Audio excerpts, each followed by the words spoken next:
Alors, deuxième partie du cours sur la diversification du vivant et on va aborder différents autres exemples.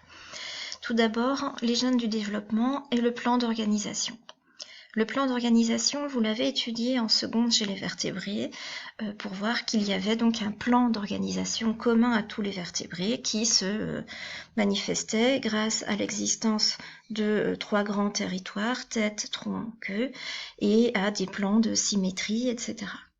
Si on essaye de comprendre l'origine de ce plan d'organisation et qu'on s'intéresse à des gènes en particulier qui s'expriment lors de l'embryogénèse, on s'aperçoit que chez la drosophile, chez le poisson zèbre et chez la souris, on trouve des gènes qui ont été ici représentés par un code coloré correspondant au fait qu'ils se ressemblent, qui se trouvent dans le même ordre les uns derrière les autres au niveau des chromosomes, et cet ordre correspond en plus à l'ordre dans lequel ils s'expriment lors de l'embryogénèse. Donc d'abord le gène rouge, ici, ensuite un gène jaune-orangé, des gènes roses, etc., etc. Ces gènes, lorsqu'on les compare avec un logiciel comme Anagène ici, on voit vraiment qu'ils sont très proches les uns des autres, avec une très faible différence au niveau des acides nucléiques, et il s'agit bien de gènes apparentés ou d'une famille de gènes. Les gènes du développement et la morphologie. On connaît la théorie de l'évolution que Darwin a fondée en particulier sur des comparaisons, entre autres sur des pinsons des Galapagos. Ces pinsons diffèrent en particulier par leur bec. Donc il y a différentes formes, dimensions, etc.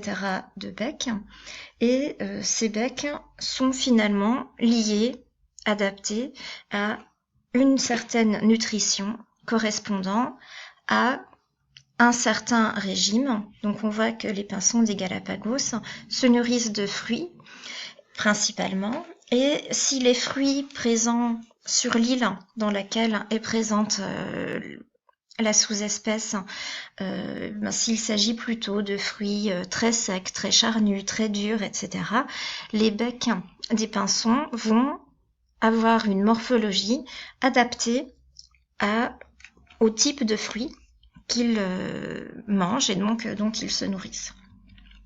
Lorsqu'on s'intéresse un petit peu plus particulièrement à une comparaison génétique, et en particulier donc toujours dans l'embryogénèse de ces espèces de pinsons ou sous-espèces de pinsons, donc on a ici un pinson à bec moyen, un pinson à gros bec, et on s'est aperçu qu'ils expriment tous un même gène, le gène donc ici BMP4, responsable de la mise en place du bec, mais cette expression est plus ou moins importante dans des territoires, on va dire plutôt précis et différents, qui correspondent donc à une région et un timing d'expression différent de ce gène BMP4 qui va être à l'origine de la formation de ces différentes sous-espèces.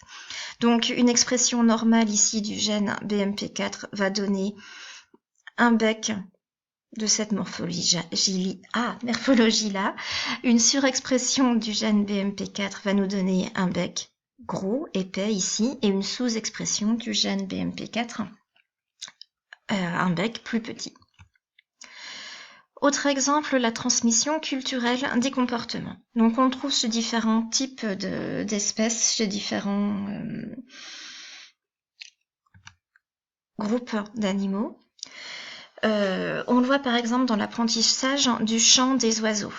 Ici, si on prend des oiseaux qui ont été délocalisés, qui ont été transférés d'une région à une autre, on se rend compte que leur chant n'est pas déterminé génétiquement. Et si donc là, le chant d'un mandarin élevé en présence d'un adulte d'une autre espèce, eh bien son chant va être adapté et va être modifié finalement pour qu'il ressemble à celui des adultes desquels il est entouré, et non pas aux adultes de son espèce. Donc c'est bien l'apprentissage ici qui est à l'origine des chants de la transmission du chant chez les oiseaux.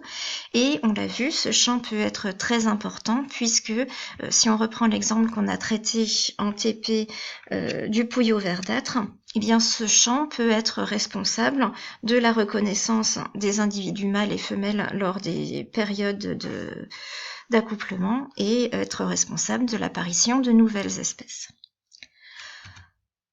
On a aussi un autre exemple ici chez des chimpanzés.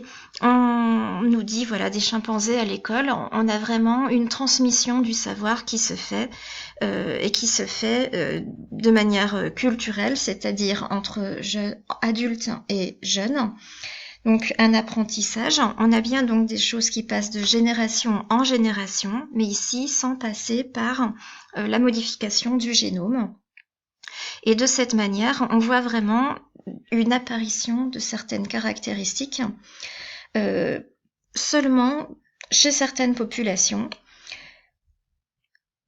Donc ici un autre exemple, il s'agit du lavage des grains de blé pour les différencier pour différencier les grains de blé entre des cailloux et donc les grains de blé qui eux se mangent. On a ici une troupe de macaques japonais qui ont développé un savoir et qui se transmet maintenant de génération en génération. Il s'agit de laver les grains de blé puisque les grains de blé flottent et donc ils vont pouvoir être mangés s'ils restent à la surface de l'eau. Les cailloux, eux, tombent au fond de l'eau et donc on a de cette manière plus de problèmes et les macaques ne se trompent plus. Dernier mode de transfert d'informations et là de diversification du vivant, il s'agit d'un transfert de gènes et on parle d'un transfert horizontal puisque ce transfert ne se fait pas de manière descendante, donc de génération en génération, mais c'est un transfert qui va se faire entre différentes espèces, qui peuvent être parfois très éloignées l'une de l'autre sur l'arbre du vivant. On s'est intéressé à l'explication du placenta, de la formation du placenta chez les mammifères, et ce placenta se forme grâce à des cellules qui fusionnent. On le voit ici, on a plusieurs cellules fusionnées qui sont repérables par le fait qu'il y a plusieurs noyaux. Et on a recherché quelles autres cellules avec cette caractéristique de pouvoir fusionner avec d'autres cellules. Et ce sont en particulier les cellules virales qui ont cette capacité à fusionner, c'est même une nécessité puisque les virus ne sont pas des organismes à part entière. Ils ont beau avoir un génome, celui-ci ne peut pas se transmettre et s'exprimer sans utiliser l'outillage, la machinerie protéique d'une autre cellule. Donc, les cellules virales ont besoin de pénétrer à l'intérieur d'une cellule hôte et pour ce faire, elles ont des gènes particuliers qui lui permettent de pouvoir pénétrer à l'intérieur de la cellule en faisant fusionner la membrane du virus avec la membrane de la cellule hôte. Donc, ce gène a été comparé au gène qui est retrouvé chez les cellules humaines ou d'autres mammifères et on s'est aperçu que le gène qui permet l'apparition de ces syncytiomes, c'est-à-dire ces amas de cellules qui ont fusionné. Donc on l'a appelé syncytine, gène de la syncytine, la protéine permettant la fusion des membranes.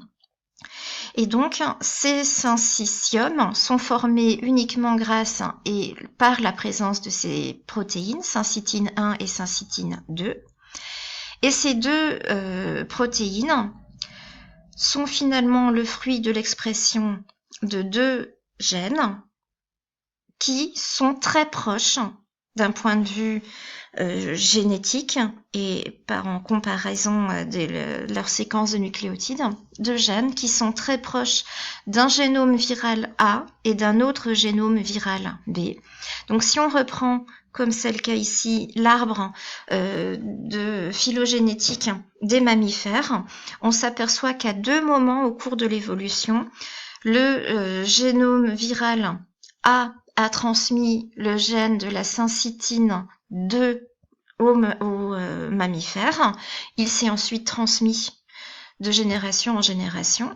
Et deuxième événement, un petit peu plus tard dans l'histoire de l'apparition des mammifères et des vertébrés ici, le gène de la syncytine 1 est hérité et obtenu par fusion du génome viral B, et il va être ensuite transféré de manière verticale. Donc les deux transferts horizontaux, ici et là, et verticaux par la suite, sont forcément présents tous les deux, et on s'aperçoit que on a une certaine partie ici des mammifères qui possèdent les deux gènes des syncytines, d'autres qui n'en ont qu'un seul, et d'autres qui n'en ont pas, donc qui ont un gène des syncytines qui est encore un autre et qui provient d'un autre mécanisme. Donc, on retrouve ici les deux moments dans l'évolution du vivant pendant lesquels ces deux syncytines, ces deux gènes des syncytines ont été acquis. Et on va retenir en bilan qu'il y a principalement deux grands types de mécanismes de diversification du vivant. Ceux qui sont sans modification du génome. On a vu par exemple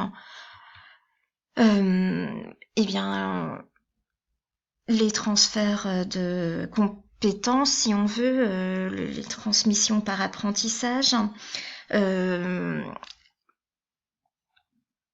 et un autre mode de modification avec modification du génome, donc avec les transferts horizontaux par exemple, comme on vient de voir ici.